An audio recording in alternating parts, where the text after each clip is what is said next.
అన్నమయ్య జిల్లా రాజంపేట బత్యాల భవన్లో టీఎన్ఎస్ఎఫ్ రాష్ట్ర ప్రధాన కార్యదర్శి రేపూరి వేణుగోపాల్ విలేకరుల సమావేశం నిర్వహించారు. ఈ సందర్భంగా ఆయన మాట్లాడుతూ రాష్ట్రంలో 70 రోజుల్లో సార్వత్రిక ఎన్నికలు జరుగుతున్న నేపథ్యంలో నిరుద్యోగులను మోసం చేయడానికి రాష్ట్రంలో 30,000 టీచర్ పోస్టులు ఖాళీగా ఉంటే కేవలం 6,200 పోస్టులకు మాత్రమే నోటిఫికేషన్ ఇవ్వడం దారుణమన్నారు. జగన్మోహన్ రెడ్డి డిఎస్సీ అని కొత్త డ్రామాతో నిరుద్యోగులను మోసం చేయడానికి చేస్తున్నారని అన్నారు. జగన్మోహన్ రెడ్డి ఎన్ని ప్రయత్నాలు పొందినా రాష్ట్రంలోని నిరుద్యోగులు యువత వైసీపీ పార్టీని బంగాళాఖాతంలో కలిపేదానికి సిద్ధంగా ఉన్నారని అన్నారు. ఈ కార్యక్రమంలో టీఎన్ఎస్ఎఫ్ నియోజకవర్గ ఉపాధ్యక్షులు సాయి ప్రసాద్, నరేష్ తదితరులు పాల్గొన్నారు.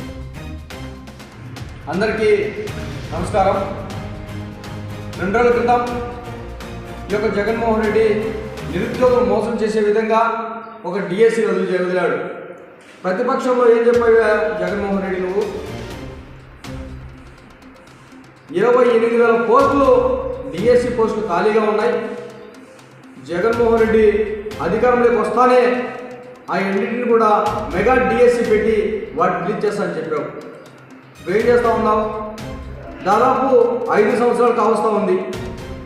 ఇప్పుడు 6,200 పోస్టులకి నోటిఫికేషన్ ఇచ్చావు. అది కూడా ఎంతో నోటీస్కి వచ్చిన పరిస్థితి లేదు. ఇది కేవలం రాష్ట్రంలో ఉన్నటువంటి నిరుద్యోగులు మోసం చేయడానికి ఈ యొక్క ఎన్నికల్లో డ్రామాలో భాగంగా ఈరోజు డిఎస్సీ వదిలిన పరిస్థితి. డిఎస్సీ పాపం 5 ఏళ్ళు కష్టపడినారు.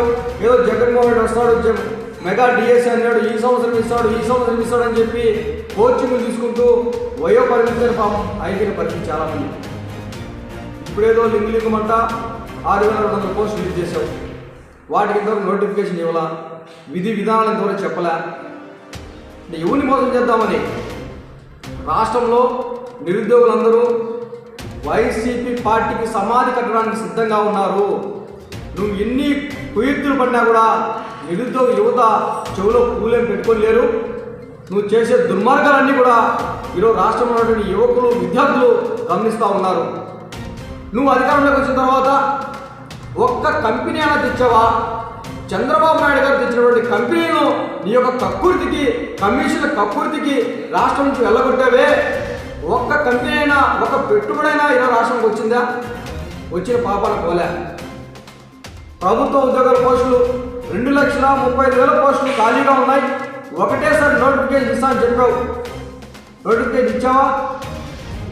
అదే కాకుండా ఏదైతే సంవత్సరం పొడుగునా ఖాళీ అవుతాయో వాటన్నిటినీ కూడా ఒకటేసారి నోటిఫికేషన్ ఇస్తావు, జాబ్ క్యాలెండర్ రిలీజ్ చేస్తాను అని చెప్పేవే. దాదాపు 5 సంవత్సరాలు కావస్తూ ఉంది. ఒక్క జనవరి 1 నాడైనా ఒక్క జాబ్ క్యాలెండర్ రిలీజ్ చేసావా జగన్మోహన్ రెడ్డి? రాష్ట్ర ప్రజలకు నువ్వు సమాధానం చెప్పగలవా? అసలు నీకు రాష్ట్రంలో ఎన్నికల్లో పోటీ చేసే నైతిక అర్హత లేదు. మేనిఫెస్టోలో నువ్వు పెట్టినటువంటి హామీలన్నిటిని కూడా నెరవేర్చిన తర్వాత 2024 ఎన్నికల్లో నేను ప్రచారానికి వస్తాను, ఓటు అడుగుతానని చెప్పావు. అవి నెరవేర్చలేదు కాబట్టి 2024 ఎన్నికల్లో ఆంధ్ర రాష్ట్రంలో వైకాపా పోటీ చేసేదానికి పూర్తిగా అనర్హులు. రాష్ట్ర ప్రజలు ఇప్పుడు నిర్ణయించుకున్నారు. ఎవరైతే రాష్ట్రానికి మంచి చేయగలరో, ఎవరైతే రాష్ట్రంలో ఉన్నటువంటి రాజధాని కట్టగలరో, ఎవరొస్తే ఉద్యోగాలు వస్తాయో, ఎవరైతే ఆడబిడ్డకు రక్షణ కలిగిస్తారో వాళ్ళకే ఆయన చంద్రబాబు నాయుడు గారు ఆయన్ని ఈసారి గెలిపించుకోవాలని చెప్పి రాష్ట్ర వ్యాప్తంగా నిరుద్యోగులు విద్యార్థులందరూ ఏకతాటిపైకి వచ్చున్నారు. మీరు ఇక్కడ ఎన్ని మోసాలు చేసినా కూడా రాష్ట్రంలోని నిరుద్యోగులు ఎవరు కూడా నీ మోసంలో ట్రాప్లో పడరని చెప్పి సందర్భంగా తెలియజేసుకుంటూ సెలవు తీసుకుంటాం. మేము చేసే వీడియోస్ మీ మొబైల్ కి నోటిఫికేషన్ రావాలంటే మా ఛానల్ ను సబ్స్క్రైబ్ చేసుకుని పక్కనే ఉన్న బెల్ ఐకాన్ యాక్టివేట్ చేసుకోండి.